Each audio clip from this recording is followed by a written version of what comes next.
ఐం హ్రీం శ్రీం లలితా పరమేశ్వర్యే నమః. అమ్మవారి యొక్క విశేషమైన నవరాత్రుల్లో దేవీ భాగవతంలో ఒక్కొక్క ఘట్టాన్ని మనం చెప్పుకుంటున్నాం. ఒక్కొక్క రోజు ఒక విశేషమైన ఘట్టమే. ఈరోజు చూస్తాం ఏం ఘట్టమో. ఈ దసరా ఉత్సవాలు ఎన్నో యుగాల నుంచి కూడా అమ్మవారిని ఆరాధన చేస్తున్నారు. ఏదో ఇప్పుడని కాదు. ఓం శ్రీమాత్రే నమః. బాలా విక్రమ సంవృష్ట బింబోష్టి బిల్వ పూజిత వాత్సల్య భావా శ్రీమాత వరద పరిరక్షతు. మనమెంతో భక్తి శ్రద్ధలతో నవరాత్రి వ్రతం చేస్తూ 9 రోజుల నుంచి అమ్మవారిని ఆరాధించుకుంటున్నాం. ఇక ఈ వ్రతంలోని చివరి రోజే విజయదశమి. ఇది అమ్మ అనుగ్రహం మనపై ప్రసరించే రోజు, మనకు విజయం లభించే రోజు. ఈ రోజున అమ్మవారు అపరాజితాదేవిగా శమీ వృక్షాన్ని ఆశ్రయించి ఉంటుంది. కాబట్టి అందరూ కూడా తప్పనిసరిగా శమీ వృక్షాన్ని పూజించాలి. శమీ వృక్షం దొరకపోయినా శమీ వృక్షం యొక్క ఆకులైనా పూజించాలి. పూజించే సమయంలో శమీ శమయమే శమీ శమయమే పాపం శమీ శత్రువినాశిని అర్జునస్య ధనుర్ధాత్రి రామస్య ప్రియదర్శిని అని అమ్మవారిని ప్రార్థన చేస్తూ ఈ శ్లోకాన్ని అందరూ పఠించండి. అమ్మవారు అనుగ్రహిస్తుంది. ఇక ఈ విజయదశమి రోజున అమ్మ చరిత్రను, ఆ చరిత్రను చదివితే ఎంతటి ఫలం లభిస్తుందో తెలుసుకుందాం. వ్యాస భగవానుడు జనమేజయుడితో, ఓ జనమేజయ, నువ్వు దేవీతత్వం గురించి విన్నావు కదా. ఇక దేవీ యజ్ఞం చేసి నీ తండ్రి అయిన పరీక్షిత్తుకు ఉత్తమ గతిని కల్పించు. ఇదిగో మహాదేవి మంత్రం, దీనిని గ్రహించి జపించు అని ఉపదేశించగా జనమేజయుడు ఎంతో భక్తితో దేవీ మంత్రోపదేశాన్ని పొందాడు. నవరాత్రి సమయంలో దేనిలో కూడా లోపితనం చూపించకూడదు. చక్కగా అమ్మవారిని భక్తితో ఆరాధించాడు. చాలా అద్భుతంగా ఆరాధించాడు.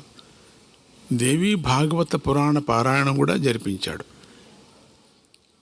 అమ్మవారిని మనస్సులో తలుచుకొని సువాసిని పూజలు కూడా చేశాడు. కుమారి పూజలు చేశాడు. బ్రహ్మచారులను పూజించి బ్రహ్మభోజనం కూడా పెట్టాడు. అందరికీ అన్నదానం చేశాడు. ధనం, బంగారం మొదలైనవన్నిటిని కూడా దానం చేశాడు. ఇలా ఎంతో వైభవంగా దేవీ యజ్ఞాన్ని పూర్తి చేశాడు. వెంటనే ఆకాశం నుండి నారద మహర్షి క్రిందికి దిగి, ఓ జనమేజయ, ఈ రోజున ఒక వింత దృశ్యాన్ని చూశానయ్యా. అదేమిటంటే, నీ తండ్రి పరీక్షిత్తు నాకు స్వర్గంలో కనిపించాడు. అతన్ని దేవతలు, అప్సరసలు అందరూ కూడా సేవిస్తున్నారు. ఇంకా ముఖ్యమైన విషయం ఏమిటంటే, నీ తండ్రి పరీక్షిత్తు దివ్య విమానాన్ని ఎక్కి మణిద్వీపానికి వెళ్ళిపోయాడు. ఇదంతా దేవీ భాగవతాన్ని విన్నావు కదా. ఆ పుణ్యఫలమే నువ్వు చేసిన దేవీ యజ్ఞ ఫలమే. ఇది అమ్మవారి అనుగ్రహం వల్లనే నీ తండ్రి దుర్గతి నుండి సుగతిని పొందాడు. నువ్వు కన్న తండ్రికి సద్గతిని కలిగించి ధన్యుడివయ్యావయ్యా. నీ జీవితం సఫలమైంది. ఈ రోజున దేవలోకంలో నీ కీర్తి మారుమరోగిపోతోంది.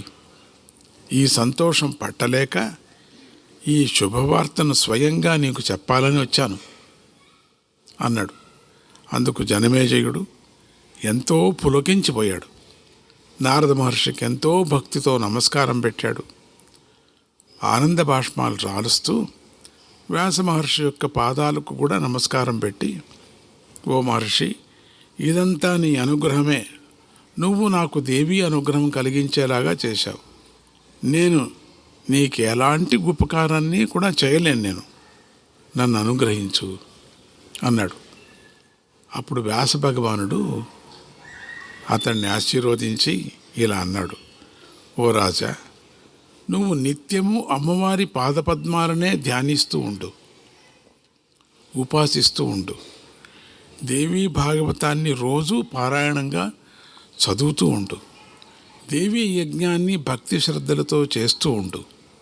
నీకు మోక్షం చాలా సులభంగా లభిస్తుంది. భవబంధాలు వాటంతటా అవే తెగిపోతాయి. విష్ణువుకు సంబంధించిన పురాణాలు, శివుడికి సంబంధించిన పురాణాలు చాలా ఉన్నాయి. కానీ అవన్నీ కలిసినా కూడా ఈ దేవీ భాగవత మహిమలో 16వ వంతుకైనా సాటిరావు. ఇది అఖిల పురాణాల సారము, వేదసారం. ఈ దేవీ భాగవత పారాయణం వల్ల వేద పారాయణ చేసిన ఫలం కూడా లభిస్తుంది. దీన్ని పండితులు, పామరులు, జ్ఞానులు, యోగులు, ముముక్షువులు అందరూ కూడా చదవలసిందే అని నారద మహర్షితో కలిసి దీవించి వెళ్ళిపోయాడు. ఇక ఆ రోజు నుంచి జనమేజయుడు దేవీ భాగవత పారాయణ చేస్తూ, దేవీ భాగవత శ్రవణం చేస్తూ రాజ్యపాలన చేసి తరించాడు. ఇందులో ఏ పదాన్ని పలికినా కూడా అశ్వమేధ యాగఫలం లభిస్తుంది. ఈ దేవీ భాగవతాన్ని చెప్పిన మహానుభావుణ్ణి వ్యాస భగవానుడిగా భావించాలి. ఆయనకు వస్త్రాలు, ఆభరణాలు ఇచ్చి పూజించాలి. అమ్మవారు సింహం మీద కూర్చున్నట్లుగా బంగారు ప్రతిమను చేసి పురాణం చెప్పిన మహాత్ముడికి ఇవ్వాలి. దక్షిణగా కపిల గోవును దూడతో సహా ఇవ్వటమే కాకుండా గోవు మెడలో బంగారు గొలుసు వేసి ఇవ్వాలి. పండితులకు అన్నసంతర్పణ చేయాలి. ఇలా చేసిన వారు ఇహలోకంలో సుఖంగా జీవించి అంతంలో అంటే దేవీ పట్టణానికి చేరుకుంటారు. నిత్యము దేవీ భాగవతాన్ని చదివేవారికి, వినేవారికి ఎప్పుడూ ఎక్కడా అసాధ్యమనేదే ఉండదు, పరాజయం ఉండదు. సంతానం కోరుకునే వారికి సంతానం లభిస్తుంది. ధనం కోరుకునే వారికి ధనం లభిస్తుంది. విద్యార్థులకు విద్య లభిస్తుంది, కీర్తి లభిస్తుంది.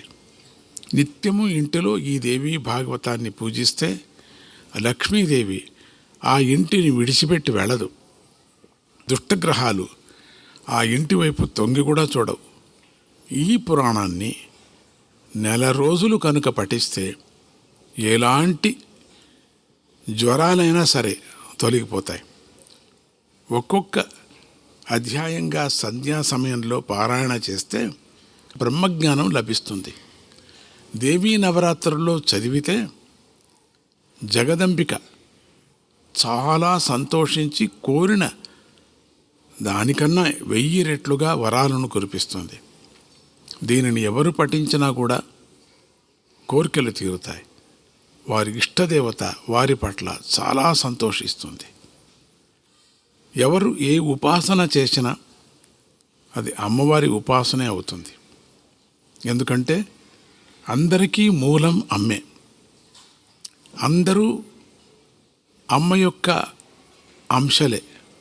అందుచేత చదువు రాని వారు, చదవలేని వారు ఈ పురాణాన్ని వింటే చాలు, వారికి అంత పుణ్యము లభిస్తుంది.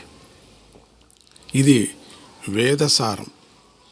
దీన్ని పారాయణ చేస్తే వేదాన్ని పారాయణ చేసిన ఫలం లభిస్తుంది. దీనిని వింటే వేదాన్ని విన్న పుణ్యము లభిస్తుంది. ఇది ఫలశ్రుతి. నిత్యము అమ్మవారిని స్మరించండి, సమస్త పాప విముక్తి కలుగుతుంది. మహాలక్ష్మి, మహాకాళి, మహాసరస్వతి స్వరూపిణి అయినటువంటి ఆదిపరాశక్తి ఇచ్ఛాశక్తి, జ్ఞానశక్తి, క్రియాశక్తులతో దుష్ట శిక్షణ, శిష్ట రక్షణ చేస్తూ ప్రజారక్షణ కావిస్తూ ఉంటుంది ఎప్పుడు. కనుక మన దుఃఖాలు దూరం కావాలన్నా, దారిద్ర్యం తొలగిపోవాలన్నా, యుద్ధంలో విజయం పొందాలన్నా తప్పకుండా దేవీ పూజ చేయాలి. ప్రతి ఒక్కరూ కూడా మానసికంగాను శారీరకంగాను పవిత్రులై భక్తి భావనతో తల్లిని పూజించాలి. అప్పుడు అమ్మ యొక్క కరుణా కటాక్షాలు తప్పకుండా ప్రసరిస్తాయి. ఇందులో సందేహం లేదు అని భవిష్య పురాణం కూడా చెప్పింది.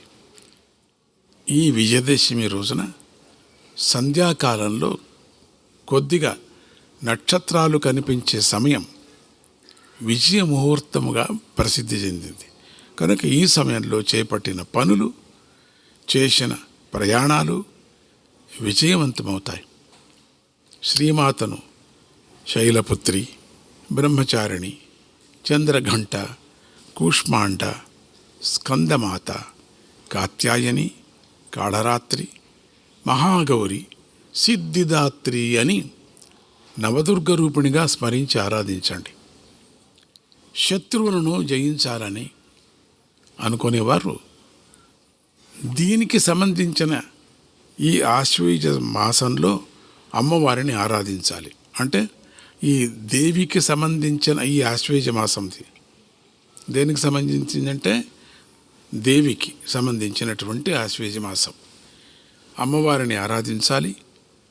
రఘు మహారాజు ఈ మాసంలోనే విజయ యాత్ర చేసి విజయం సాధించాడు. శ్రీరాముడు కూడా ఈ సమయంలోనే శమీ వృక్షాన్ని పూజించి రావణాసురుడిపై విజయం సాధించాడు.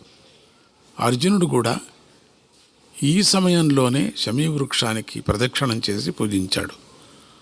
ఉత్తర గోగ్రహణ సమయంలో కౌరవులపై విజయం సాధించాడు. కనుక విజయాన్ని ప్రసాదిస్తూ ఉండటం చేత ఈ రోజుకు విజయదశమి అనే పేరు వచ్చింది ఈరోజు. కనుక శ్రీమాతను వినయం కోసం, విజయం కోసం ఆరాధిస్తే నూతనత్వం కలుగుతుంది. అది మనలో ఆనందోత్సాహాలను వృద్ధి చేస్తుంది. శ్రీమాత శోక మోహ భయాలను పోగొట్టి జన్మ మృత్యువులను నుండి విడిపిస్తుంది కూడా. సాధకులకు శాశ్వతానందాన్ని అనుగ్రహిస్తుంది. నిజానికి అమ్మ నామరూప వివర్జిత. ఆమెకు ఏ నామము లేదు కాబట్టి ఏ పేరుతో అయినా పిలవచ్చు. ఏ రూపము లేదు కాబట్టి ఏ రూపంతో అయినా భావించవచ్చు. అటువంటి తల్లిని, మనపై అపారమైన కరుణ చూపించే తల్లిని ప్రతి ఇంట్లోనూ, ప్రతి గ్రామంలోనూ, ప్రతి వనంలోనూ భక్తి శ్రద్ధలతో పూజించండి. మంచి ముహూర్తం అంటే ఈ విజయదశమి కన్నా మంచి ముహూర్తం లేనే లేదు. కనుక అమ్మకు దండం పెట్టి అన్ని మంచి పనులను ప్రారంభించి విజయం పొందండి. ఈ రోజున అందరినీ అనుగ్రహించే అపరాజితాదేవికి కుడివైపున జయాదేవి ఉంటుంది, ఎడమవైపున విజయాదేవి ఉంటుంది. కనుక జయా విజయా సమేత అపరాజితాయై నమః అని ప్రార్థించండి. అపరాజితాదేవి అనుగ్రహంతో ఈ విజయదశమి నాడు మీ మనస్సులోని కోరికలన్నీ తీరుగాక, అన్నీ తీరిపోతాయి. మీ అందరికీ విజయం లభించుగాక. ఓం శ్రీమాత్రే నమః.